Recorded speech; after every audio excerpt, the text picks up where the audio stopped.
Welcome to Berkeley United Methodist Church and our service of Good Friday this week. At the end of January, Tyler and I sent an invitation out to our friends in both the church and in the theater community. This invitation invited people to join a spiritually diverse creative team to craft the Good Friday service for Berkeley's Holy Week observance. In it, we asked artists of any faith practice or no faith practice, any and all identities, the unchurched, and those that the church has hurt, oppressed, or exiled, to come and add their voices and gifts to ours in helping us to speak the gospel authentically. What has resulted is a deep, nuanced reflection on the final week of Christ, culminating in a thoughtful, faithful, six-scene work that includes original music, poignant, expressive movement and gesture, original art and historic art, scripture and new scripts, and inclusion of modern-day realities informed by and even set beside the ancient story of Christ's crucifixion. Today, it is our hope that you will encounter Christ in many ways and hear the sacrifice of Christ through the voices of two communities that are learning to bridge themselves together through the story and life of Christ. Thanks for joining us in this reflection. My name is Rusty Teeter, one of the pastors here at Berkeley UMC also. The purpose of the Good Friday service is to remember and reflect upon the love and sacrifice of our Lord Jesus Christ on the cross on our behalf and on the behalf of the whole world. It is a holy, somber, and reflective time. The creative team has put together reflections on several of the stories in the Gospel of Mark between Palm Sunday and the resurrection. Some of these are meditations on the stories. Some of these are presentations of the direct scripture. Some of these are looking deeper into the messages of these stories and considering what possibilities could have been between the words of the gospel writers. I believe these reflections to be true to the intent of Scripture, and our hope is that they will enhance the intended meaning. I invite you to open your heart and your mind as you consider the presentation of these stories. Ultimately, it is our desire that we can meet Christ in the suffering of these stories, understanding and knowing Christ better, so that we can also experience the fullness of Sunday. So during this presentation, those of you who are watching, if you have questions that it would stir up for you, or if you feel like it challenges you in some way, or even if you have a little pushback, I invite you to reach out to me or to Vicki, and we'd be glad to and love to talk with you about it. And also, as challenging and as reflective and as difficult as tonight ends, there is a good part of the story. There is redemption. And so we want to invite you on Sunday morning to come join us here at Berkeley UMC. 7 a.m. we're going to have an outside sunrise service. And at 10 a.m. we're going to have an in-sanctuary service where we're inviting people to come to see the resurrection of Jesus Christ and the redemption of the story. Thanks for joining us.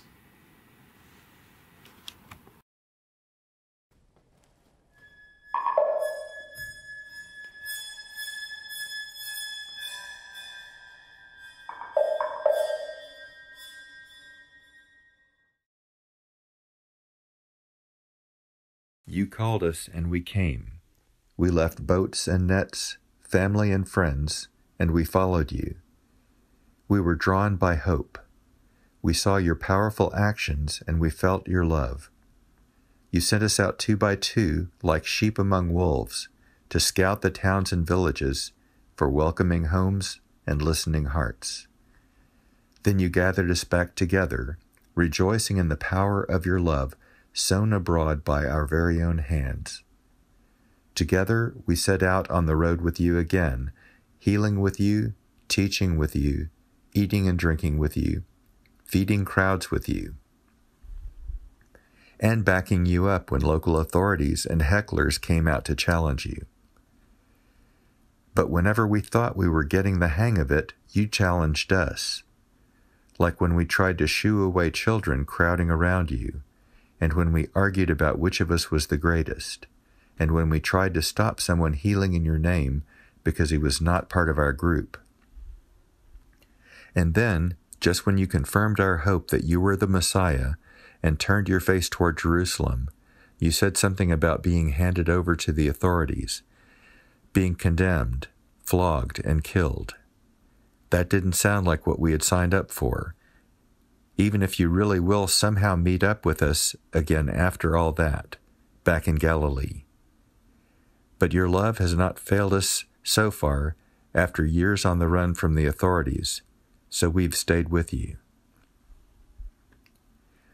Immediately after, we found new hope when we saw a vision of you transfigured on the mountain with Moses and Elijah.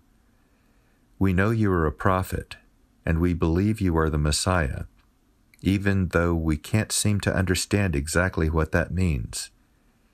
How can the hands that heal the sick and free the possessed ever break the oppression of our nation and govern? This Sunday began with our triumphant procession into Jerusalem with palm fronds and hosannas. Then on Monday, you stirred up the hornet's nest by trashing and blockading the temple market. If the authorities weren't out for blood before, they definitely are now. We camp outside the city at night for safety, and every morning go back to preach liberation, and every day you stump the religious experts again. You are so popular now, we think you just might come out on top. But how can there be a happy ending to this stalemate with Herod and Rome, with the Sadducees and the Pharisees? Your words hang over us like a dirge. The Son of Man must be handed over to the authorities. We are weary and anxious and excited, hoping against hope that your kingdom is about to dawn as we walk back tonight to dinner at Simon's house in Bethany.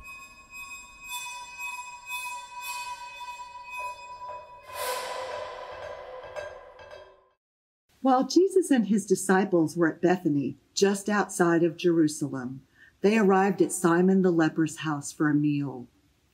As he led them to the back room where they would be eating, they passed a woman standing at another doorway. Simon nodded at her, but she did not see him, as her wide, wondering eyes were following Jesus at his every step. Simon cleared his throat. She slightly jerked, then bowed her head and retreated into the room behind her. "My wife," Simon said after she disappeared. The room where they would be dining was already laid out with sumptuous foods. Jesus and his disciples sat on cushions and made themselves comfortable. Simon sat last, then began to speak. "My friends, I am grateful you are here." His voice drifted off as a movement at the door caught his eye. It was his wife, and she held in her hands an alabaster jar. Without speaking, she swiftly approached Jesus and broke it open.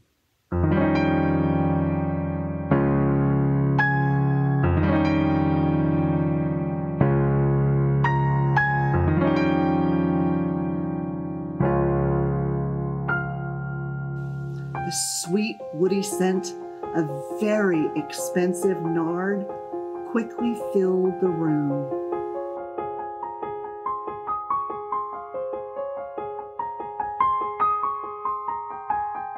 While everyone was watching, stunned, the woman, with the devotion of a mother gently tending her child, slowly poured the entire contents of the jar onto Jesus' head.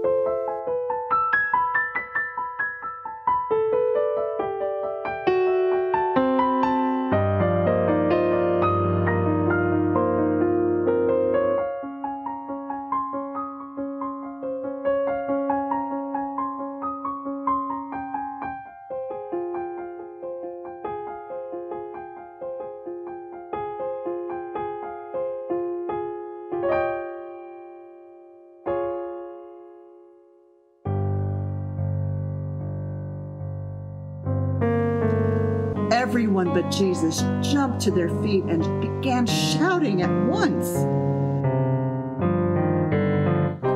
Why would she waste such precious oil? Oh, what a shame, what a waste of riches. Why would she waste such precious oil? Oh, what a shame, what a waste of riches. Why would she waste such precious oil? Nothing to do. She must be sex. She did extra. She deserves it. Furious and red-faced, Simon approached the woman to snatch the jar out of her hands. But Jesus grabbed Simon's hand. "Stop," he commanded. Silence descended upon the room. Looking Simon deep in the eyes, Jesus slowly let go of his hand. Jesus then took his time to look at everyone else in the eye until they turned their heads away. Jesus turned to her and said, "Woman, your deep love and devotion to me has served you well. And for that, you will be remembered in the ages to come. Whenever my word is proclaimed, what you have done will also be told to honor and remember you." Turning again toward Simon and the disciples, Jesus said, "It is written that we are to cheerfully open wide our hands to help the poor in their need, whatever it may be. But they are always with us, and whenever you want, you can show them kindness and do good for them. As for me, I will only be with you for a little while longer, and she has shown me her kindness and her goodness by preparing me for my burial."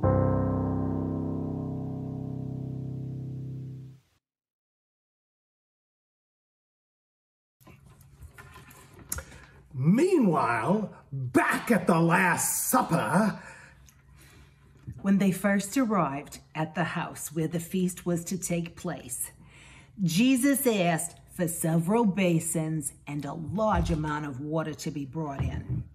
Jesus told those present, "Our feet stink of the road." and with a wink, he said, "Or at least yours do." Many women, including his mother, Mary of Bethlehem and Mary of Magdala, were there, all of them wrangling the various children to bring Jesus what he had asked for.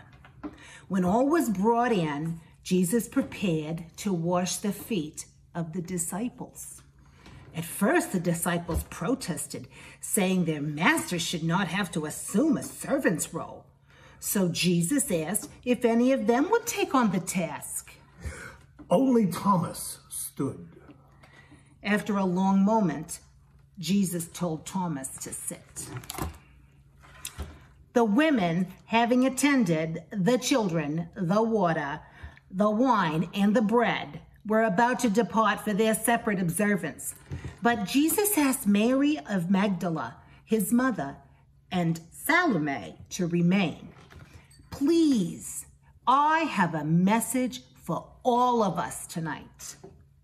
They sat, and Jesus began washing the feet of the women, his mother first, saying, "Thank you for all you do and for your love."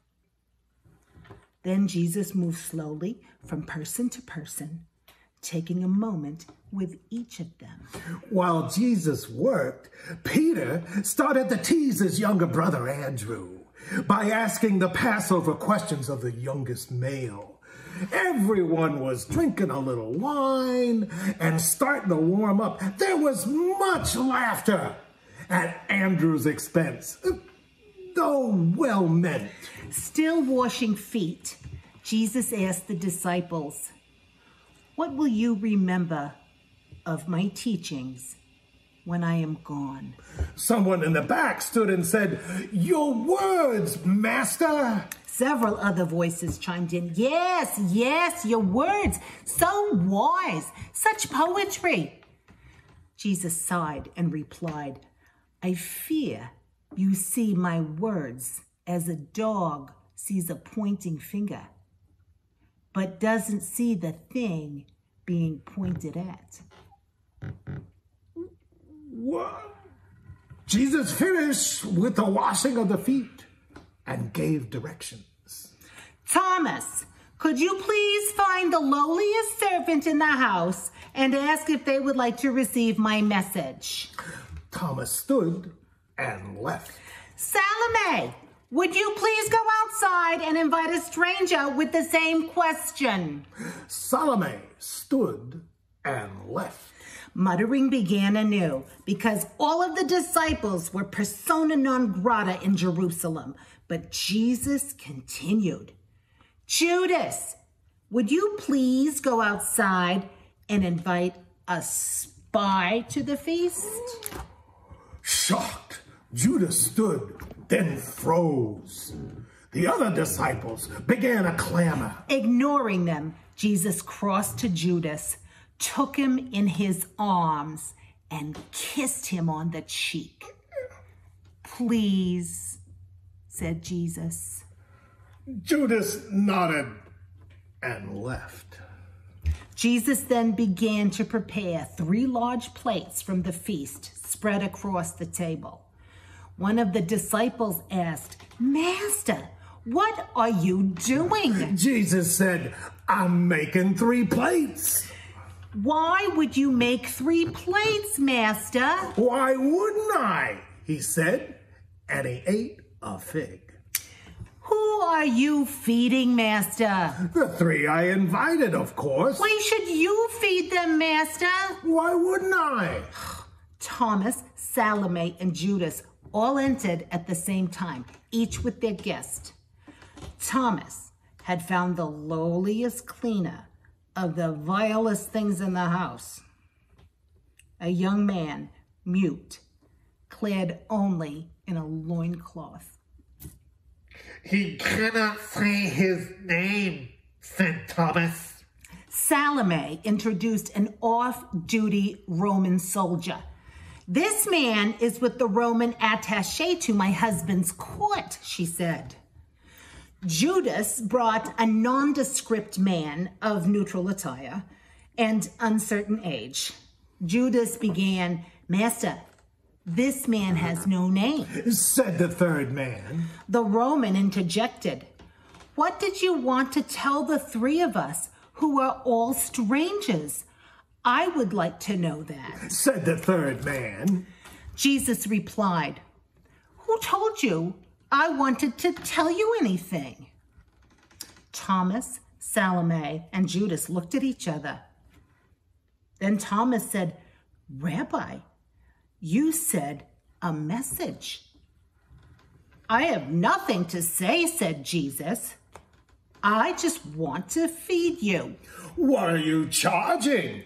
Asked the Roman. Is this food? The 3rd man started. Poisoned? Finished Jesus. I don't think so. The figs are excellent, and there's no charge. The lowly servant, starved and mistreated, groaned at the sight of so much food. Though the hardest worker in a house of plenty, he was starved and mistreated. Jesus had all of them sit and began to wash the feet of Thomas, Salome, and Judas. While he did so, he said, tonight I have something new to share about the Passover meal that we will share tonight with our invited guests. Jesus took the bread, and when he had given thanks, he broke it and gave it to his disciples, saying, take it. This is my body. Then he took a cup, and when he had given thanks, he gave it to them. He said, This is my blood of the new covenant, which is poured out for many. Eat and drink to receive forgiveness and freedom from the slavery of sin. The covenant between you and God comes through me. Take this meal and go serve as I have served you. If you share this feast with me, this is what I ask. When Jesus finished washing the feet of the 3 disciples and finished speaking about the new covenant, the disciples were silent. Jesus then asked Thomas, Salome, and Judas if they would wash the feet of the guests. Thomas had no compunction and started immediately. Salome took a moment and then said to her service. Judas and the spy both stood aside. Then Jesus asked all of the rest of them, would you wash the feet of these strangers if I asked you? With various shades of reactions behind their eyes, the disciples just looked at each other, but they said nothing. The strangers looked at each other, nodded, and tasted the bread and drank the wine. To the disciples, Jesus said, you call me Lord and Rabbi, yet I washed your feet. Would you wash my feet if I asked you? Everyone realized that no one had offered to do this for Jesus. They all began to speak, but he cut them off, saying, will you walk this path? Will you wash the feet of strangers? Some of them nodded, and one by one began to eat and drink. Jesus addressed the 3 guests, saying, hey, before you leave, why not a little joke? They leaned forward. None of the disciples expected Thomas, except Thomas heard the first line of the joke. Why did the chicken cross the road? That's a classic. And no one else believed him when he insisted on it. Only the guests heard the punchline. They laughed and departed, all 3 thanking Jesus by word or gesture. The Roman returned to the garrison where he shared his food and the joke with several friends. They all laughed when he heard the punchline. To escape the cook! Oh, I love that one. And for decades after, as his career grew, he grew to appreciate that joke more and more. The spy returned directly to his home and shared the food with his family. Then they packed up and were never seen in Roman Judea again. The lowly, almost naked servant returned to the sewers he had been scrubbing with others like him. They looked at him with wonder as he held out the food and said his first words. Please share. Meanwhile, back at the supper, the disciples asked Jesus, what wisdom did you give them? What were your last words to them? Jesus replied, it is not my words that are important, but most of you will never understand that. Irritated, Judas stood and moved to leave. But Jesus stopped him, saying, beloved one, I still plan to go to Gethsemane. Will I see you there? Judas replied, yes.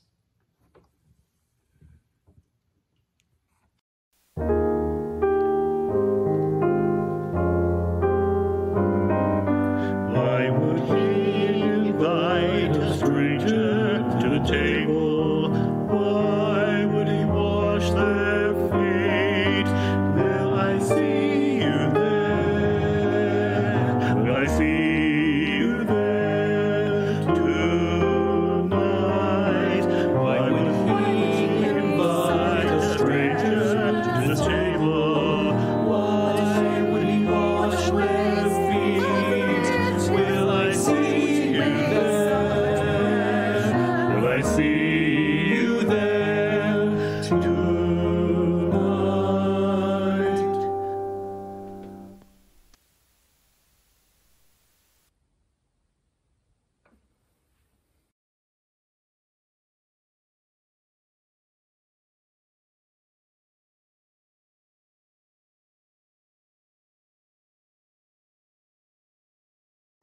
After supper, Jesus was quiet as he led them out of Jerusalem and toward the Mount of Olives.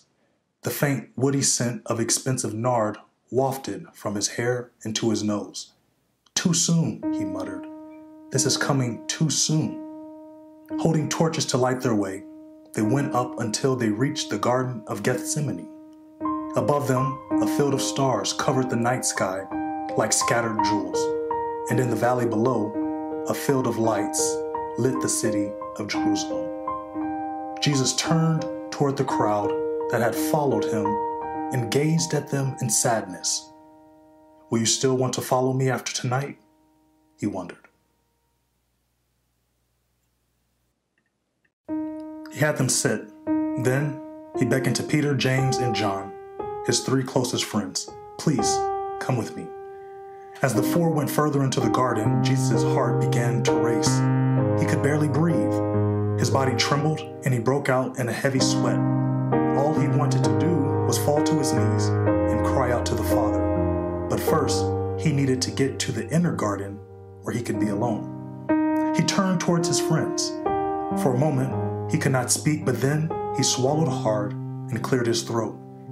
"My heart is very heavy," he said, "and I feel as if I could die. I must go and pray, but I need you to stay here and stay awake. Will you do that for me?" They looked at each other, then shrugged their shoulders. "Yes, teacher," said John. "We will stay awake for you." Jesus went into the inner garden. Sweat continued to pour out of his body. A light breeze chilled him and his teeth chattered. Shadows seemed to move in the trees. He stared hard, trying to make out if anyone was there, but no one materialized. Finally alone, he fell to his knees. "Abba, Father, why is this happening? For so long the people waited, desperately hungry and thirsty for righteousness, and I gave what they needed. I spread your word and love and showed them a better way to live. I've helped so many, but there are yet too many others I have not." An enormous torrent of anguish erupted from deep within. He fell to his side, curled up, and for a long while, deep, silent sobs engulfed him, body, mind, and soul.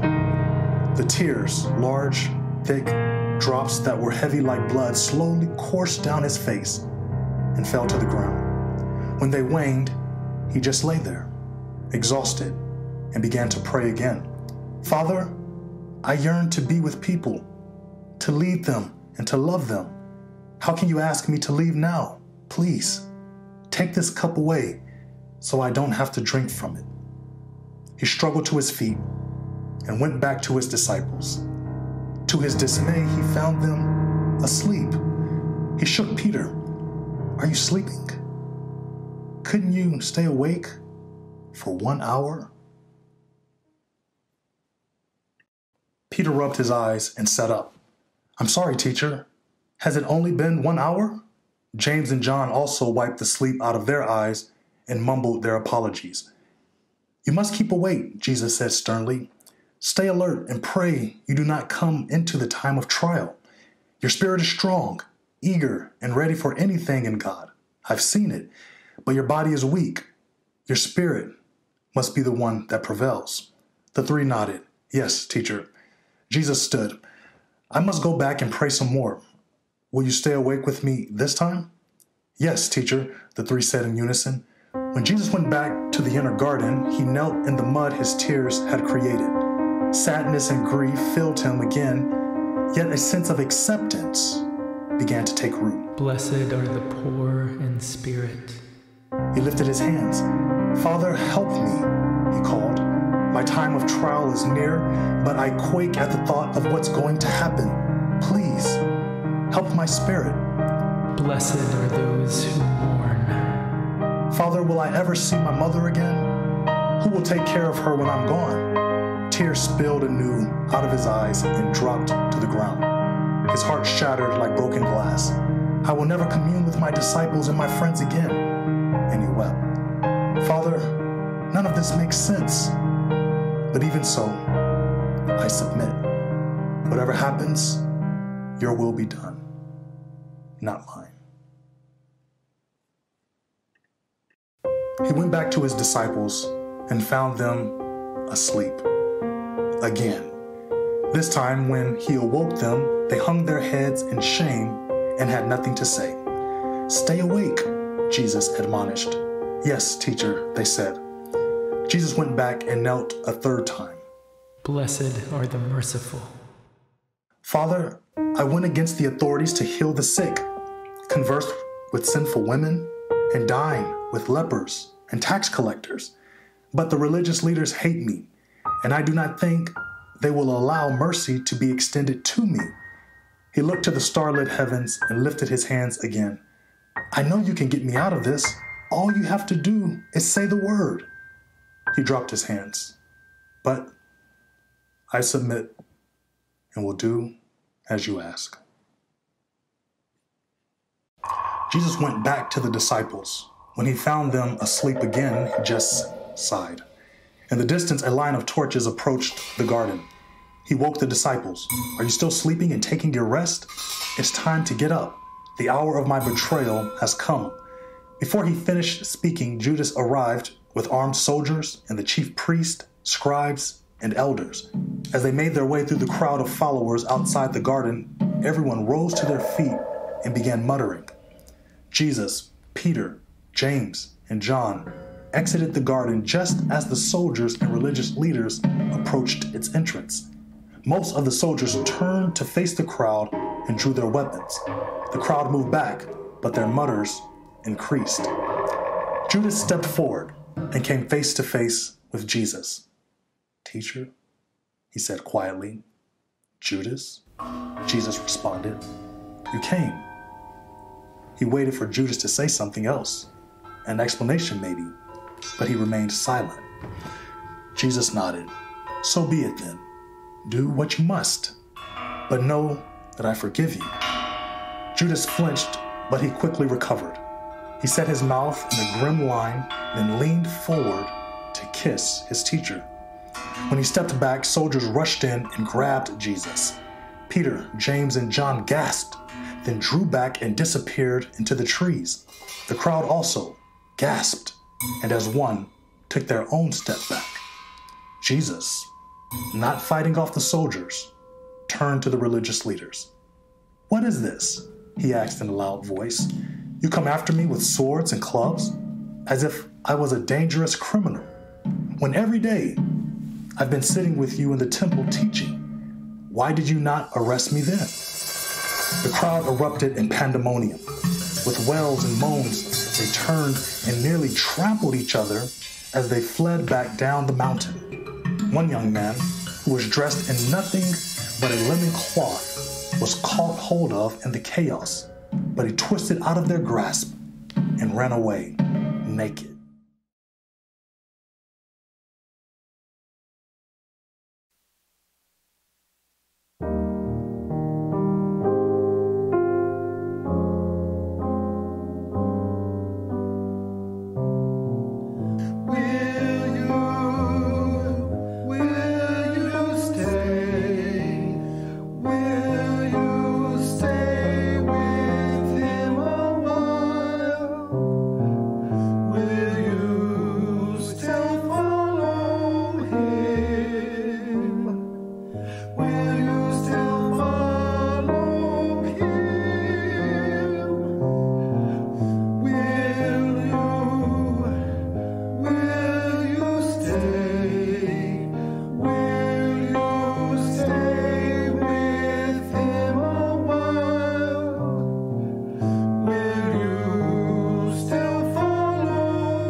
They took Jesus to the high priest, who looked for testimony to put him to death. Many gave false testimony against him. The high priest asked Jesus, "Have you no answer? What is it that they testify against you?" But he was silent and did not answer. The high priest asked again, "Are you the Messiah, the Son of the Blessed One?" Jesus said, "I am." Then the high priest said, "You heard his blasphemy. What is your decision?" All condemned him to death. Some spat on him, hit and mocked him. The guards also beat him. Peter was in the courtyard. A servant girl of the high priest came by and said, "You also were with Jesus from Nazareth." But he denied it, and the cock crowed. The girl began again to say, "This man is one of them." But again he denied it. Then the bystanders said, "Certainly you are one of them, for you are a Galilean." But he cursed, saying, "I do not know this man." At that moment the cock crowed for the second time. Then Peter remembered what Jesus said, "Before the cock crows twice, you will deny me 3 times." And he broke down and wept. Have you no answer? The next morning the chief priests bound Jesus, led him away, and handed him over to Pilate. Pilate asked him, "Are you the king of the Jews?" He answered him, "You say so." Then the chief priests accused him of many things. Pilate asked him again, "Have you no answer?" But Jesus made no further reply, and Pilate was amazed. You say so. Have you no answer? According to custom, every year at the festival, a prisoner was released. There was a man called Barabbas who was in prison with rebels who committed murder during the insurrection. So the crowd asked Pilate to release him. Pilate answered, "Do you want me to release the king of the Jews?" But the chief priests stirred up the crowd to release Barabbas instead. Pilate spoke again, "What do you wish me to do with the man you call King of the Jews?" They shouted, "Crucify him." Pilate asked them, "Why? What evil has he done?"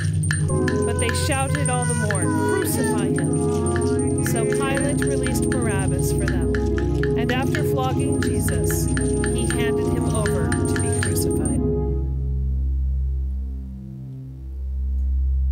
The soldiers led him into the courtyard, clothed him in a purple cloak, and twisted some thorns into a crown, which they put on him. And they began saluting him, "Hail, King of the Jews!" They struck his head with a reed, spat on him, and knelt down in homage to him. After mocking him, they stripped him of the purple cloak and put his own clothes on him. Then they led him out to crucify him.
They brought Jesus to the place called Golgotha, which means the place of the skull. They offered him a mixture of wine and myrrh, but he did not take it. And then they crucified him. Dividing up his clothes, they cast lots to see what each would get. At noon, darkness came over the entire land until 3 in the afternoon. And at 3 in the afternoon, Jesus cried out in a loud voice, Eloi, Eloi, lema sabachthani, which means, my God, why have you forsaken me? When some of those standing near heard this, they said, listen, he's calling out to Elijah. Someone ran, filled a sponge with vinegar and wine, and put it on a staff and offered it to Jesus to drink. Now leave him alone. Let's see if Elijah comes down to him, he said. With a loud cry, he breathed his last.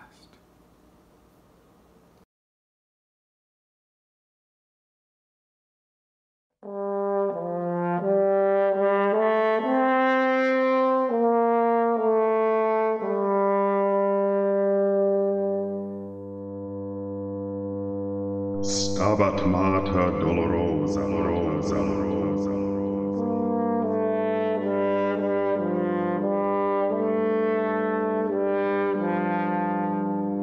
Iuxta crucem lacrimosa.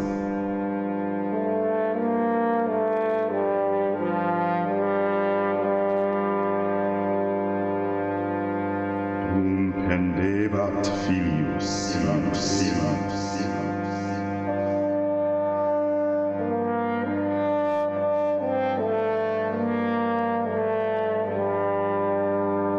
The grieving mother stood weeping beside the cross where her son was hanging.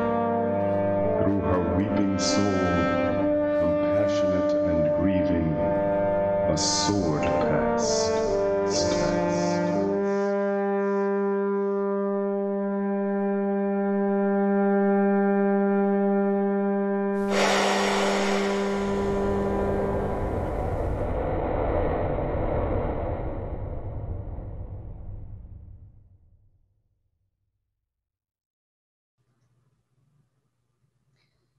Do you see him? Do you see what they're doing to him? My own voice screamed in my head. I dared not say it out loud for fear of the soldiers. I looked around the crowd. There were those who were glaring at him and shouting obscenities, those who were smiling or chuckling to themselves as they pointed, and those who looked on quietly with pain or blankness in their eyes. They all scared me. In the crowd, I saw Mary, the mother of James and Joseph, Mary Magdalene and Salome. These women followed my son and provided for him when he was in Galilee. Many other women were in the crowd who had come up with him to Jerusalem.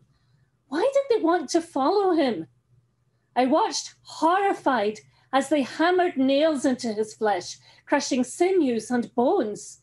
They drove the long, sharp nails in hard so that he would be stable as he hung from the cross. I felt a sword being driven through my heart as I watched.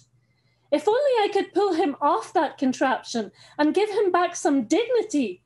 But I was afraid the crowd would attack me, so I retreated further back. I'd wait until they had all gone, and then I would pull him down. I watched the other women and wondered what they felt. Mary Magdalene was screaming out for mercy for Jesus. Some were weeping. I would hold back my tears. Why did he get involved with all those people who followed him? Weirdos and cultists. That's what they were. Where were they when he needed them? They drifted in and out of his life unharmed, but he paid for it. They let him down. They betrayed him. Why would they want to betray him? What had he done to them? I raged at them in my mind. It was all their fault. No, it was his fault. If he had just acted normally, this wouldn't have happened. Why did he have to proclaim himself a king? Stop it! Just stop it! I heard myself scream at him. You're not a king. You're just a man. You're my son. If you stop calling yourself a king, then I will take you home. Your wounds will heal and we can go back to normal. Please listen, please. At that moment, they raised the cross upright and I lost hope. I couldn't believe what they were doing. I realized as my body slumped unbidden that he would die there. Slowly, I raised my eyes to meet his. I saw the despair and pain of a human being trapped like an animal. At the same time, I saw a light, an otherworldly light in his eyes as he in turn raised them to heaven. I don't know what he saw there. Do you see him? Do you see my son dying on the cross? I cried out. The crowd had been whipped up into hysteria and no one heard me. I was furious at what I saw, furious at the crowd and furious at the perpetrators, furious with myself for allowing it to happen. I will say to Pontius Pilate, if you take him down, I will take him away. We will disappear and not be seen again. Please. I can see that none of that is going to happen. I feel the weight of the cross on my own shoulders. The sword is still lodged in my heart. The nails are still lodged in his flesh. He is not coming down. They will not take him down. No, I cannot accept this. I must. The tears come, and I start to wail.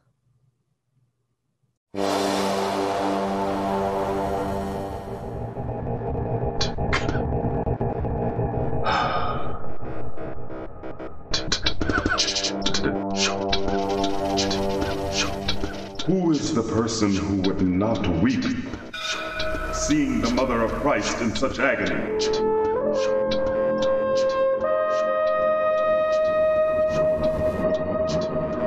Who would not share her sorrow,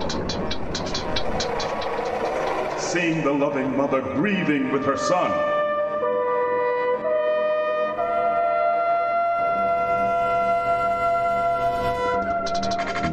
Make me feel the power of sorrow, that I may grieve with you.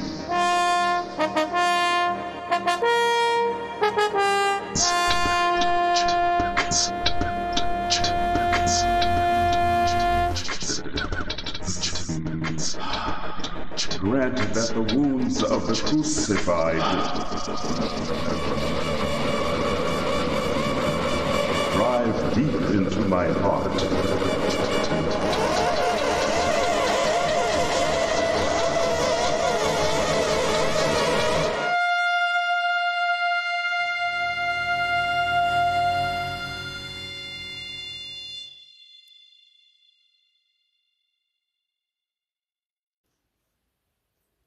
Do you see him? Do you see my son dying in his hospital bed? I said to the nurse. I'm terribly sorry, she said to me. There's nothing more we can do. One of the other patients needs the ventilator more than he does. My son is 33. I see the life ebbing out of him, and I just want to hold him in my arms until he draws his last breath. But he's still connected to the wires and machines, even though they took the ventilator away. I am unable to do anything to console him. His partner Madeline sits by his bedside holding his free hand, the one hand not connected to the IV. Her eyes are filled with pain and blankness. I told him not to go to the office gathering. He was so afraid that people would judge him if he didn't go. Well, who cares what people think? He's paying for it now. He didn't deserve this. Why did he think it was so important that he had to be there? Why couldn't he have just acted normally and avoided crowds and too many people close by? Well, they let him down. They betrayed him. Why is it always women who have to suffer? We suffer for our families. Some suffer for their faith.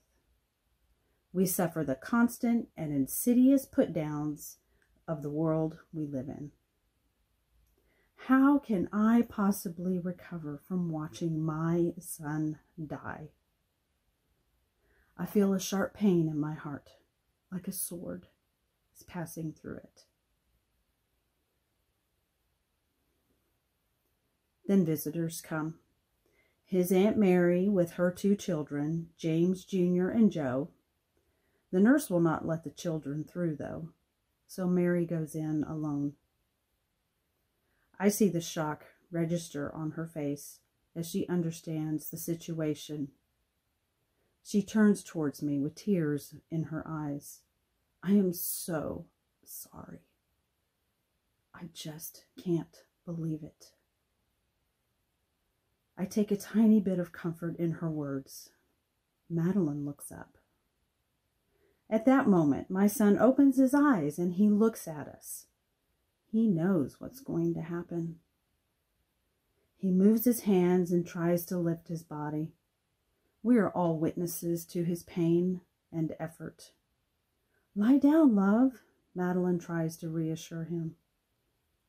He pushes her off as hard as he can and tries to get out of bed. Let me out of here, he says. Let me out of here. Madeline is crying now. Please, love, she says. Lie down. I will not, he says with the last bit of breath he has. But the exertion is too much for him, and he lies down again. He closes his eyes, and his face becomes relaxed. I don't know what he saw, but he smiled and opened his eyes and looked directly at me. It's okay, Ma. It's okay. He exhales, and then he's gone. I can't hold back my tears. I scream and run toward the bed. I try to hold him, but it's no use. I hear myself wailing.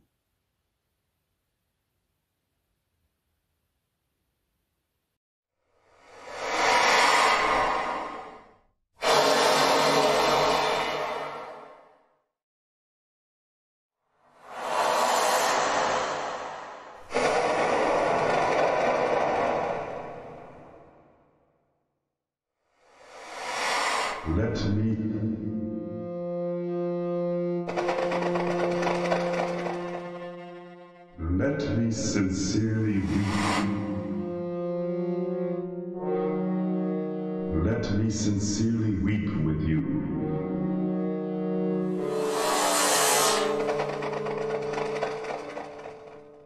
Bemoan the crucified, for as long as I live.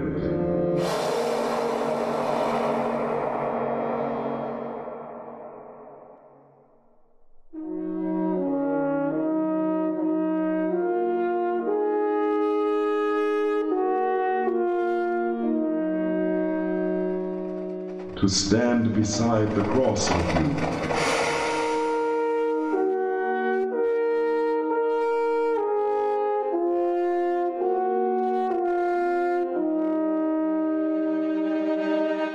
And to join you in your weeping.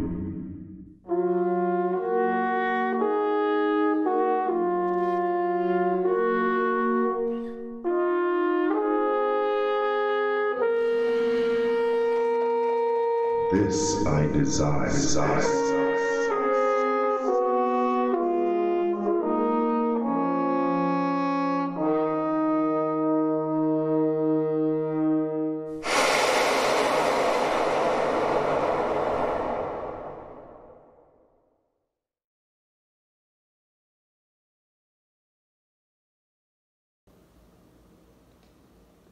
It was preparation day, that is the day of the Sabbath. So as evening approached, Joseph of Arimathea, a prominent member of the council, who was himself awaiting the kingdom of God, went boldly to Pilate and asked for Jesus' body. Pilate was surprised to hear that he was already dead. Summoning the centurion, he asked him if Jesus had already died. Then he learned from the centurion that it was so. He gave the body to Joseph. So Joseph brought some linen cloth, took down the body, wrapped it in linen, and placed it in a tomb cut out of rock. Then he rolled a stone against the entrance of the tomb. Mary Magdalene and Mary, the mother of Joseph, saw where he had laid.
Son